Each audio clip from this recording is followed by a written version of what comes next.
Quero dar um tema nesta noite. Cuidado para não perder o que já tem alcançado. Amém? Quero também fazer menção do irmão Walter Mendes, no domingo, estiveram viajando, foram em paz, graças a Deus. Vamos dizer, sejam bem-vindos, em nome de Jesus. Tudo leva a crer que a segunda epístola de João foi escrita na mesma época da primeira, no ano de 80 a 98 depois de Cristo, para advertir a respeito dos falsos ensinamentos. E aqui diz o ancião, aqui a autodesignação do idoso apóstolo João. Os anciãos e os presbíteros eram líderes pastorais das igrejas locais na época. Nós vemos isso lá em Atos dos Apóstolos, capítulo 11, versículo 30, 14 e 23, fala desse. E João pode ter exercido uma supervisão regional, como fez Tito sob a liderança de Paulo, quando ele mandou ele para a região lá da cidade de Creta. E aqui diz senhora eleita. Essa expressão, ela se aplica tanto a uma pessoa física como uma igreja. Literalmente, João escreveu, ou estava aqui se referindo e se dirigindo a uma senhora, uma pessoa física, e alguns dos seus filhos. Segundo a história, diz que era provavelmente uma viúva, pois não faz menção do seu marido. O amor e a verdade são as palavras-chave que aparecem aqui por várias vezes nessa segunda epístola. A palavra verdade aparece quatro, 5 vezes cada uma delas. E é também aqui o termo tratamento que ele dá como direcionado uma pessoa. Então essa carta foi para admoestar sobre as duas heresias que estavam na época, a do legalismo e do gnosticismo. Segundo a prática do legalismo, queria que acrescentasse ao sacrifício de Cristo os rituais do Antigo Testamento, da lei. E o gnosticismo negava a vinda do Senhor Jesus em forma humana. Então João estava tendo uma grande dificuldade. E tinha aqueles que apareciam distorcendo a palavra do Senhor. E esses que estavam distorcendo a palavra, João aconselha que tivesse cuidado com a recepção deles. E aqui observamos que, quando se cuidado para o versículo 8, para não perder o que já tem, aqui vemos que é uma advertência. Quando se fala de advertência, fala de ação de advertir, de chamar a atenção, a prudência de alguém, advertência salutar, repreensão, admoestação, aviso. É como também João estivesse fazendo isso. E aqui quando ele fala guardar o que se tem, quando nós vemos o guardar, olhando para Provérbio 4:23, diz que devemos guardar o coração. Sobre tudo que se deve guardar, guarda o teu coração, porque dele procedem as saídas da vida. Segundo o sábio Salomão, o coração deve ser guardado com afinco, pois ele é responsável por nossas emoções, desejos e sentimentos, que são os maiores alvos do inimigo na vida de uma pessoa. Quando o adversário consegue minar o coração de alguém, ele se apodera de todo o seu ser. Porém, aquele que entrega o seu coração nas mãos do Eterno, sempre terá auxílio e sustentação na hora da aprovação, da tentação. Então, porque o inimigo, ele tenta trabalhar, alcançar o coração. Porque onde ele coloca desânimo, onde ele coloca tristeza, onde ele trabalha na autoestima da pessoa, ela se torna baixa. E então o coração, nós precisamos ter cuidado, guardar ele. Quando olhamos para a vida de Davi, mesmo sendo rei de Israel, homem segundo o coração de Deus, não foi poupado do preço a ser pago por ele quando deixou de guardar o seu coração. Ele não preocupou. Era para estar na guerra, na batalha, mas ele ficou no palácio. E dali ele não guardou o seu coração. Como te vê lá em 2 Samuel, capítulo 12, versículo 9, ele não guardou o coração. Segundo, devemos guardar os pés.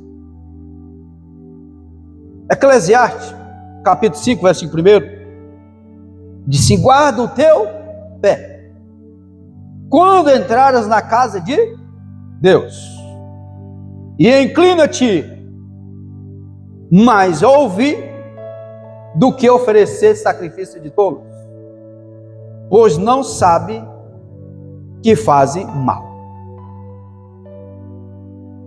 E aqui mais uma vez Salomão nos adverte a vigiarmos em tempo oportuno. Além do coração, agora ele faz menção aos pés. Os pés, eles são responsáveis pelo equilíbrio do nosso corpo. É o meio de sustentação que nos mantém erguido ou em pé. Salomão estava alertando com relação à reverência e o respeito na casa de Deus. Porque o inimigo, desde o princípio, ele tenta ferir o calcanhar da igreja. Como nós vimos lá no livro do Gênesis 3:15. Ou seja, o alicerce espiritual que te mantém de pé, ou que nos mantém de pé, ele tenta ferir os nossos pés. Os pés feridos, as pessoas ficam sem equilíbrio. Vamos voltar lá no livro de Juiz. Livro de Juiz, capítulo 1, versículo 5 e 7. E acharam Adoni-Bezeque em Bezeque, e pelejaram contra ele, e feriram aos cananeus e aos fariseus. Versículo 6. Porém Adoni-Bezeque fugiu, e o seguiram, e o prenderam, e lhe cortaram os dedos polegares, das mãos e dos pés. Então disse Adoni-Bezeque: 70 reis com os dedos polegares das mãos e dos pés cortados, apanhava as migalhas debaixo da minha mesa. Assim como eu fiz, assim Deus me pagou, e o trouxeram a Jerusalém e morreu ali. Esse homem, todo o império que ele conquistava, a primeira coisa que ele pegava, o rei daquela nação, era cortar os polegares.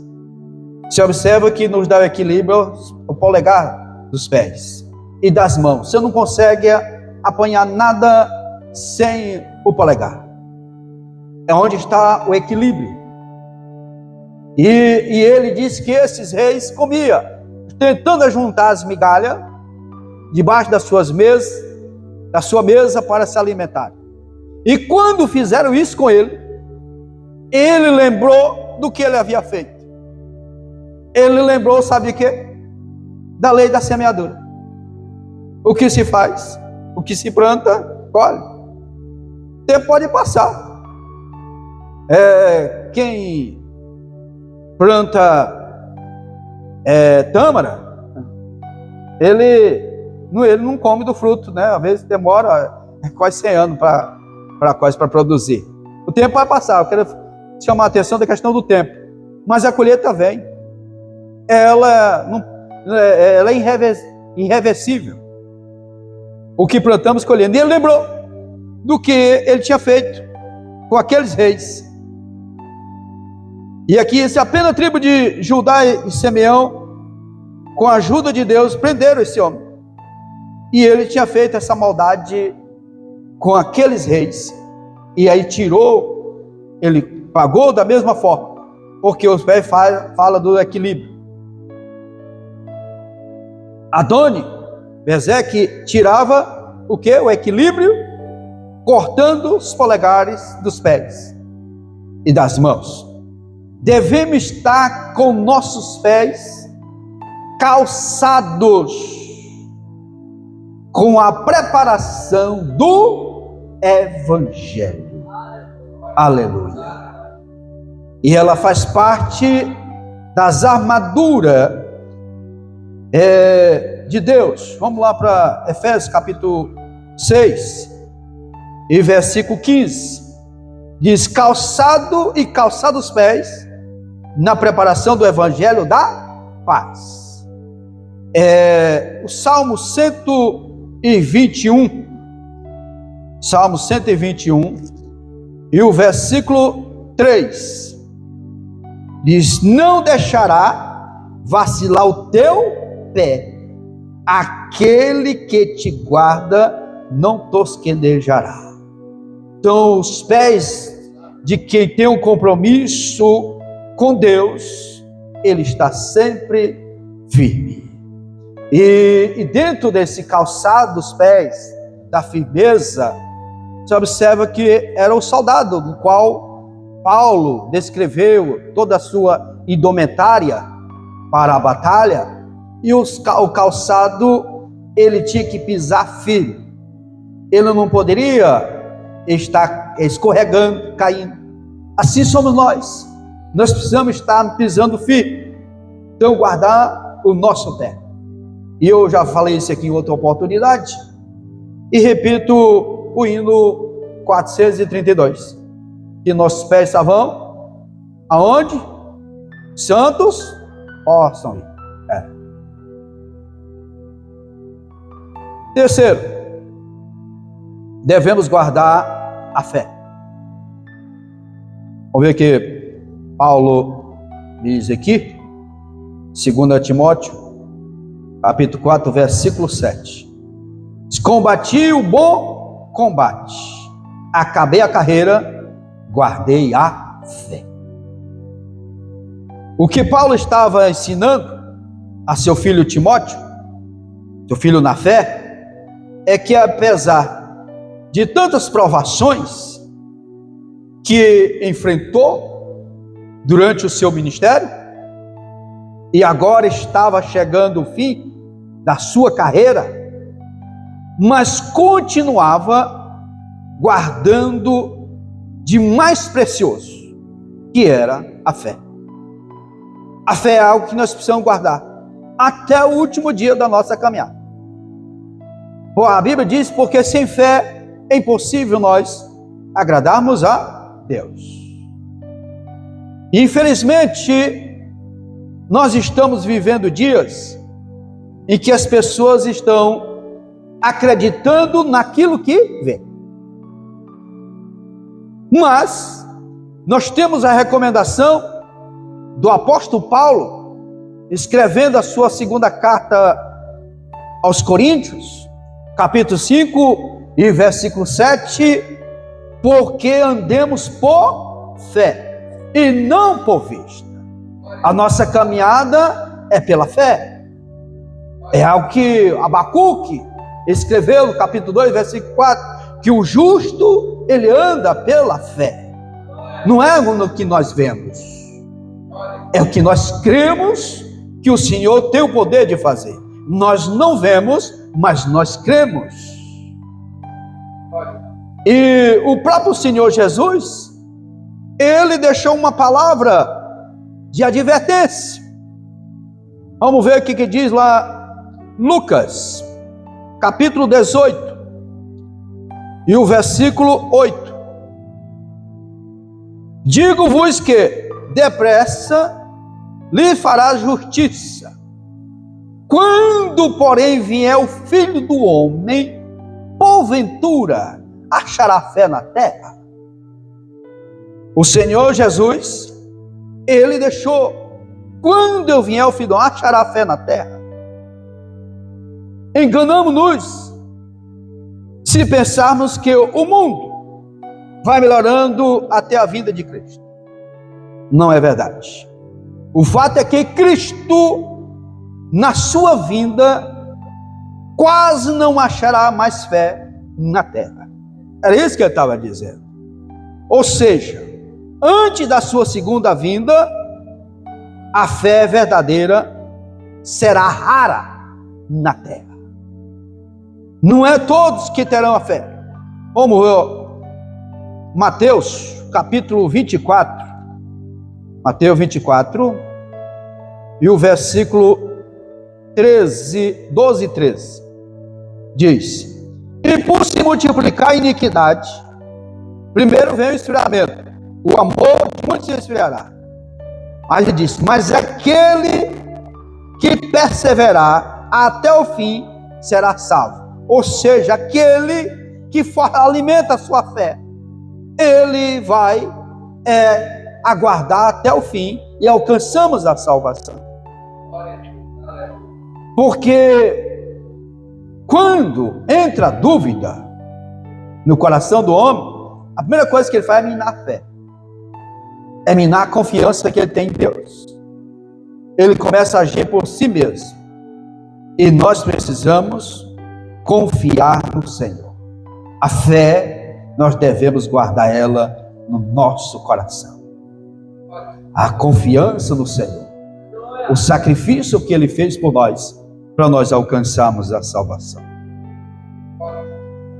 Quarto, devemos guardar a palavra. Guardar a palavra. E o salmista no Salmo 119, onde diz: guardei a tua palavra no meu coração, para não pecar contra ti.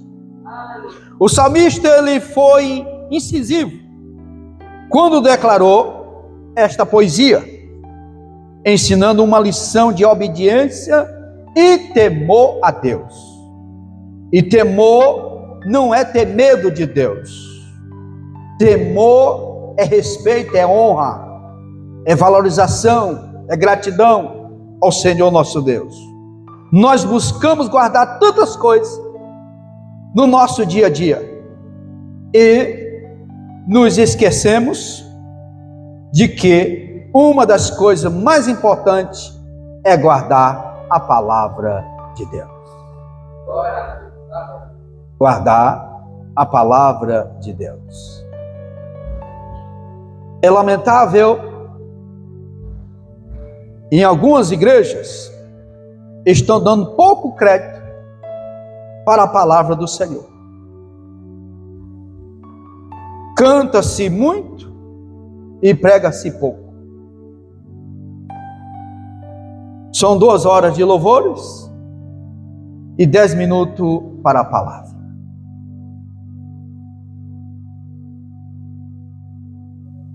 Já disse que é a melhor parte.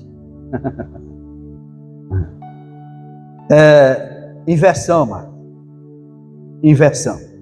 O louvor é bom, mas precisa ter equilíbrio. Ter o momento da palavra. Mas não é todo mundo que gosta de palavra. Muitos gostam de movimento.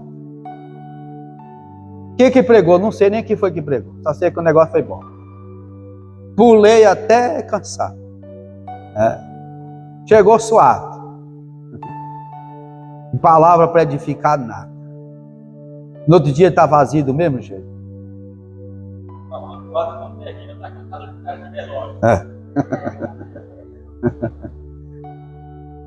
Por quê? Não está dando prioridade à palavra. E em muitos lugares já um louvor acompanhado assim de incenso, não tem? Para chamar atenção. Chama atenção mesmo, chama. Mas o que edifica é a palavra de Deus. A palavra é que nos sustenta. É a palavra. Não nos esqueçamos de darmos primazia para a palavra. Pois é a palavra de Deus que liberta o cativo, que dá saúde à vida. Vamos ver o que diz Provérbio 4:22. Provérbio 4. Porque são vida para os que acham e saúde para o seu corpo. A palavra de Deus, ela traz vida. E ela serve de lâmpada para os pés e luz para o caminho. Salmo 119, 105. A palavra de Deus, ela age como uma purificação. Ela purifica o nosso coração.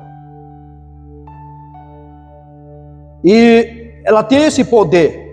E o salmista faz uma pergunta. No Salmo 119, 9. Como purificará o jovem o seu caminho?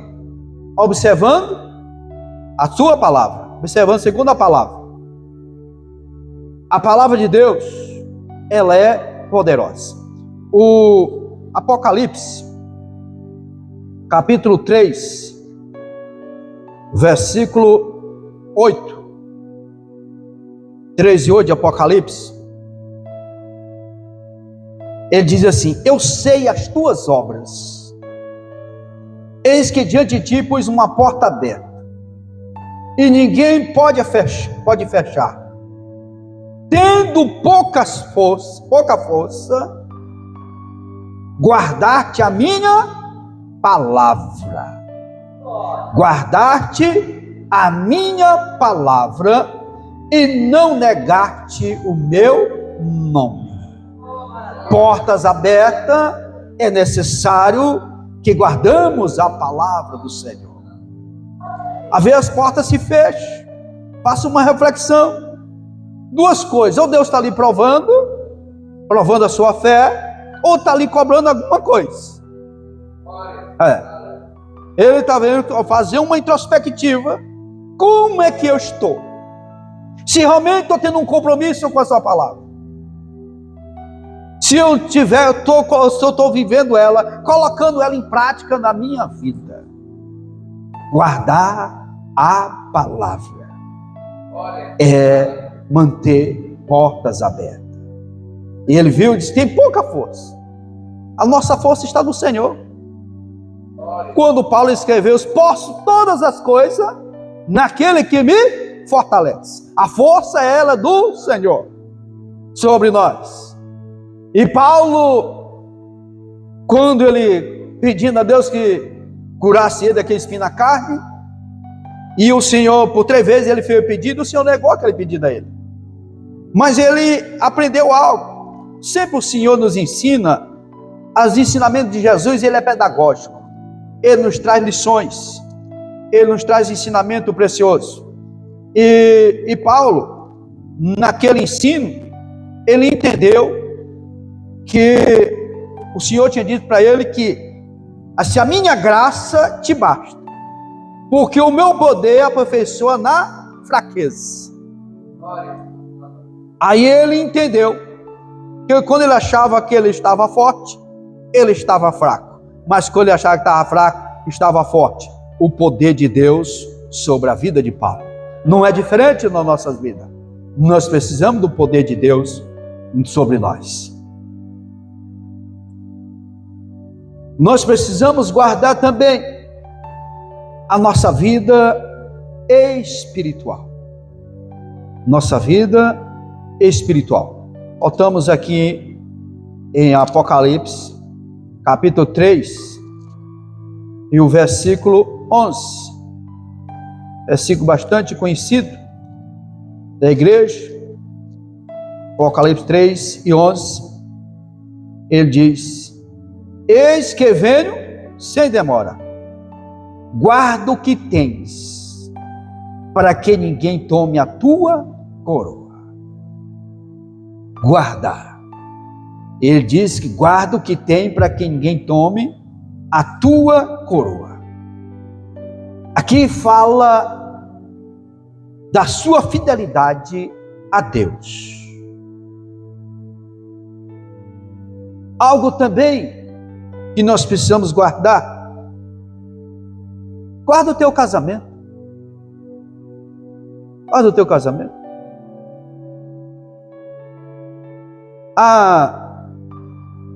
O amor, ele precisa ser regrado.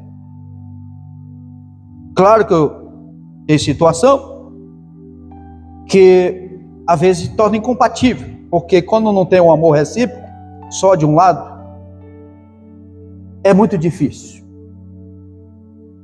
suportar, vencer. Mas aqui ele fala que nós precisamos fortalecer. Porque estou vendo dia diz: não sinto mais amor por ele nem por ela. Descobre incompatibilidade de gênero. Mas se regar o amor, o casamento ele é protegido. Amor e aliança, que é o compromisso.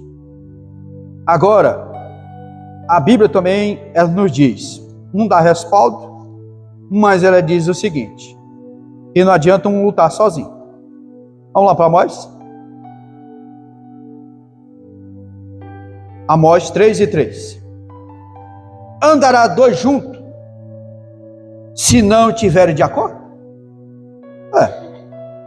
Quer ver a pessoa dizer assim: não, tu tem que sofrer, tá? Mas só um lutando,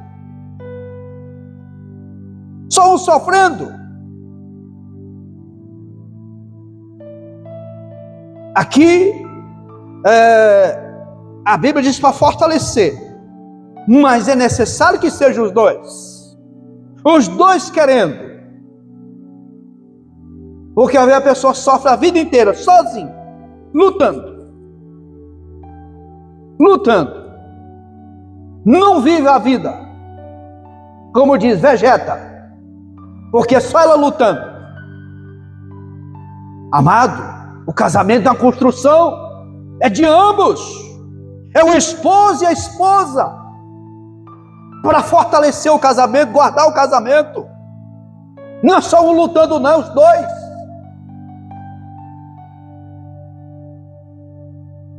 Um protegendo o outro.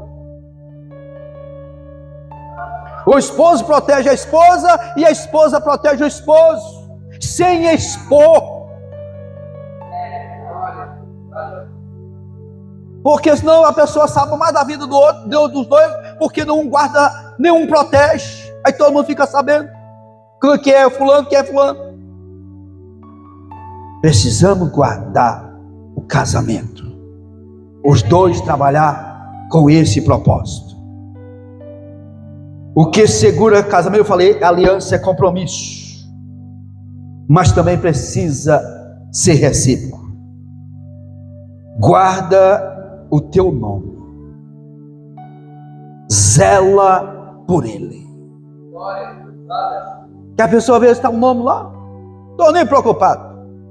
Eu conheci uma pessoa que disse, não importava o nome não, o que importava era esse aqui. Esse aqui é bom. Opa, mas o nome é tão bom. Às vezes você não tem, mas você tem nome. Quem foi que falou? Foi fulano. Pronto. É um documento, só a palavra.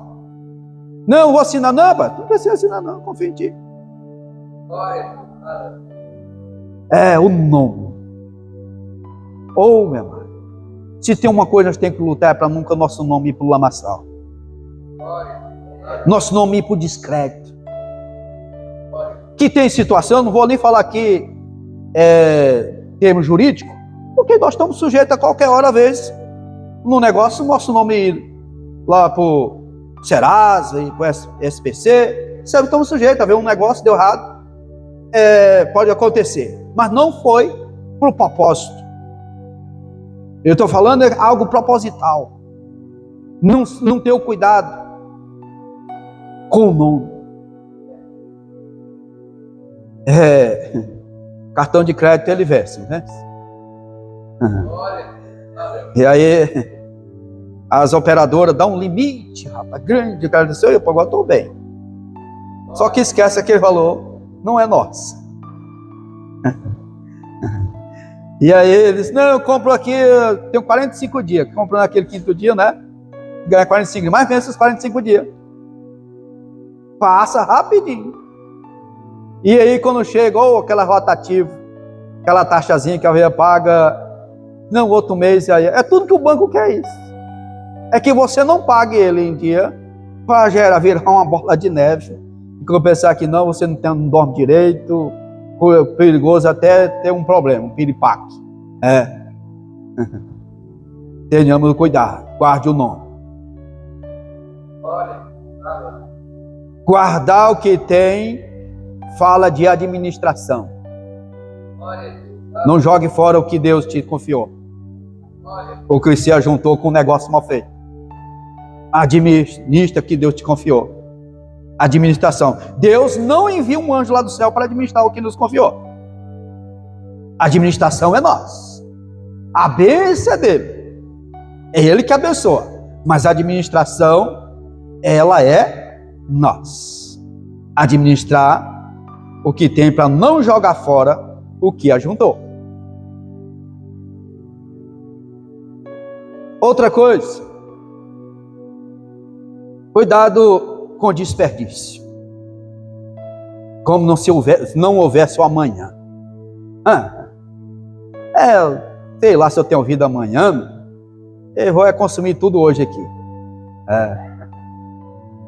E se tiver o amanhã? Se Deus concedeu amanhã, como é que fica? Se foi consumido tudo hoje. Eu conheci um jovem obreiro.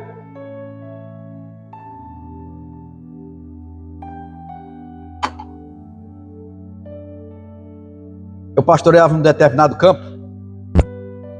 E ele foi ter comigo. Pastor, o que é que eu faço? Que eu trabalho, não junto nada. Primeira coisa que eu procurei, tu é fiel ao Senhor? Eu disse, sou. Tá bom. Mas aí a fidelidade também não resolve o problema. Se você não administrar direito. Você pode ser fiel ao Senhor. Mas aí, você mesmo não é o devorador, você mesmo é o devorador. Que a pessoa coloca tudo no devorador. Mas a própria pessoa está devorando. Porque ele não administra bem. Aí ele disse, olha, eu compro as coisas lá em casa. E lá em casa é 4 pessoas. Eu compro 1 quilo de carne, amanhã faz tudo de uma vez. E amanhã tem que arrumar outro. Não guardo não guardo nada. Tem geladeira? Tem. Mas eu não guardo nada. Lá não consegue guardar. Eu digo, desse jeito tu vai trabalhar o resto da vida, não vai juntar nada mesmo não. Olha, Jesus, ele ensinou. Jesus, ele não quer nem o desperdício e nem o guardar com fome. Que tem pessoa que guarda com fome para juntar. Eles, não, esse aqui nós temos que ajeitar. Papai, a menininha, a calça está apertada demais aqui. Não, vamos esperar um pouco mais. Porque nós precisamos juntar um recurso. Não, Deus não se agrada disso. Mas também Ele não se agrada de desperdício. Olha a multiplicação dos pães. Que Ele alimentou aquela multidão, o que Ele fez? Mandou ajuntar o que sobrou. E não deu conta ainda? 12 cestos fez. Então, nós precisamos ter muito cuidado. Que a administração, ela é nós que temos que administrar. Projeto, planilha, faça demonstrativo da sua despesa mensal, que aí você faz uma projeção para o ano. Quando você vê a despesa de um mês, você dá mais ou menos a ideia. Aí você vai dizer, opa, aqui dá para nós guardar tanto, dá para nós fazer isso. Projeção. Lembra que o texto guarda o que tem. Guarda o teu emprego. Não, eu estou ganhando pouco, mas já tem outro em vista? Não, então guarda, segura esse primeiro, até aparecer outro. Às vezes já tem muito tempo de trabalho e joga tudo para o alto. Quem gosta disso é a Receita, né?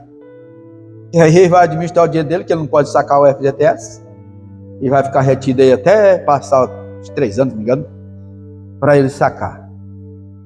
Não, guarda. Não guarda, jogue alto por causa do orgulho, do ego. Guarda o teu ministério. Ministério, quem dá é o Senhor. O Senhor é que dá ministério. Não é, pastor? Pastor, esse é o instrumento. Mas quem dá é o Senhor Jesus. Ele diz, quem diz que a palavra dele, eu vos dei uns para isso, outros para aquilo. Foi o Senhor que deu. E quando nós olhamos lá para Romanos capítulo 12, tem muitos outros dados que o Senhor dá. É Ele que dá. Mas o ministério, quem zela dele somos nós. O ministério tem preço? Tem. Alguém paga a conta, mas a pessoa não tem agora de graça. Não, alguém está pagando a conta. E o ministério nós pagamos o preço.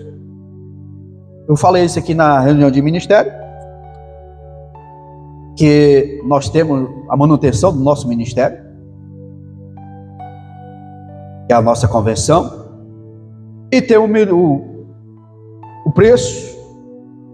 Nós mantemos uma vida equilibrada, para que não venhamos causar escândalo com o nosso ministério. Devemos guardar a função que o Senhor nos confiou na casa dele, que o Senhor nos confiou na sua obra. Ao Senhor uns confiou mais, outros menos, mas Ele confiou. E nós precisamos ter o cuidado de guardar aquilo que Ele nos confiou. O texto que nós lemos, ele é bem enfático em dizer, versículo 8, olha por vós mesmos, para que não percamos o que temos ganhado, o que já ganhamos. Que às vezes, querendo a multiplicação como vou lá em Mateus, dos dons, às vezes pode até multiplicar, mas às vezes não pode dar errado. Nós precisamos ter o cuidado da administração,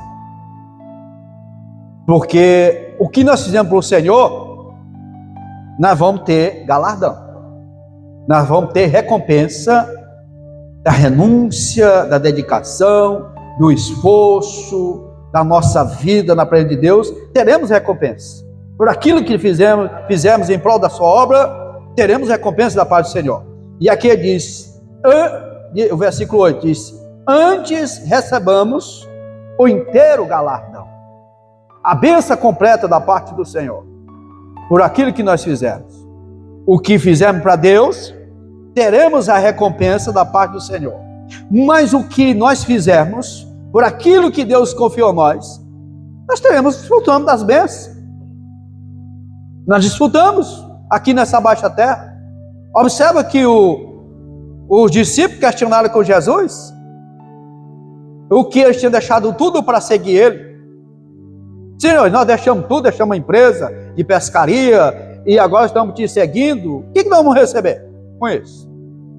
Aí o Senhor vai dar uma lista do que da renúncia que eles fizeram. Recebia 100 vezes mais aqui. E por fim, a vida eterna. As bênçãos nós recebemos aqui, mas nosso alvo maior é a eternidade. O que precisamos ter o cuidado é para que essas coisas que terrenas, ela não venha nos embaraçar para que venhamos ter prejuízo com a eternidade. A advertência é essa. Nós temos cuidado para que não venhamos nos embaraçar e atrapalhar a nossa caminhada rumo às mansões celestiais. Foi o que nós aprendemos domingo pela manhã na escola bíblica dominical. Então João, o apóstolo João, já com seus clãs brancos, ele trouxe para nós essa advertência. E ele recomendou ainda que se aparecesse alguém que não fosse com essa doutrina de Cristo, é que ele recomendou, não receba não, tenham cuidado. Qual a advertência para nós? Tenhamos o cuidado do que nós ouvimos, o que nós assistimos nas redes sociais de mensagens. Tem muitas, mas tem muitas mensagens que elas não têm cruz, não têm renúncia, não tem compromisso. É como assim, nós pensamos, eu com Deus, não preciso mais. E nós temos que ter muito cuidado com isso. João que recomendou que chegasse alguém que não tivesse a doutrina genuína da palavra do Senhor, de que Cristo tinha morrido, ele tinha tomado forma humana, ele veio, morreu e ressuscitou o terceiro dia, está sentado à destra do Pai. Se viesse com a mensagem que não fosse essa, nem nos tais recebais. Ele disse, olha, tenham cuidado, não era tão pouco saudez. João foi muito duro com isso aqui. É por quê? Porque ele viu o perigo eminente para a igreja. E o perigo eminente hoje para a igreja é as redes sociais. O perigo é esse. Quando saímos da palavra de Deus, vamos ouvir algo que você vai ver, não tem tanto respaldo na palavra do Senhor. Isso é perigoso. Essa é a recomendação. Porque quem saúda tem parte nas suas más obras. Por isso que ele diz, tenha cuidado. Então, era a recomendação dele. E ele encerra essa carta. Você vê ele já na sua idade bastante avançada. Me disse, agora eu não quero escrever. Eu não vou escrever com papel e tinta, mas espero ter convosco. Ele queria falar diretamente com a igreja, que estava sob os seus cuidados. Falar boca a boca, para que o nosso gozo seja cumprido. Aleluia. João, ele teve a preocupação de cuidar da igreja, ensinando a palavra do Senhor. Porque a palavra é que nos sustenta, é que nos edifica, é que nos fortalece na nossa caminhada. Amém?